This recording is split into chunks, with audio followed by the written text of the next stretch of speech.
കേരളത്തിന്റെ സാമൂഹിക ആരോഗ്യ ചരിത്രത്തിൽ നേഴ്സുമാരുടെ സമരങ്ങൾക്ക് സവിശേഷമായ സ്ഥാനമുണ്ട്.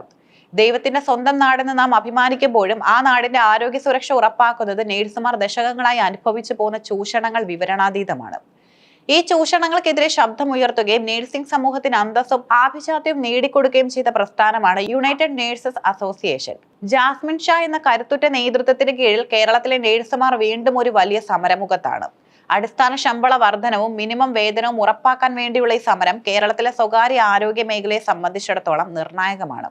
ഒരു കാലത്ത് കേരളത്തിലെ സ്വകാര്യ ആശുപത്രികളിലെ നേഴ്സുമാരുടെ അവസ്ഥ അതീവ ദയനീയമായിരുന്നു. മൾട്ടി സ്പെഷ്യാലിറ്റി ആശുപത്രികളിൽ പോലും തുച്ഛമായ ശമ്പളത്തിനായിരുന്നു ഇവർ ജോലി ചെയ്തിരുന്നത്.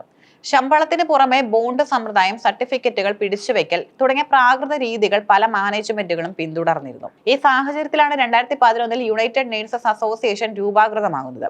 നേഴ്സുമാർ വെറും സേവന വേലക്കാരല്ലെന്നും അവർ അർഹമായ വേതനം ലഭിക്കേണ്ട തൊഴിലാളികളാണെന്നുമുള്ള തിരിച്ചറിവ് സമൂഹത്തിന് നൽകാൻ UNAക്ക് സാധിച്ചു.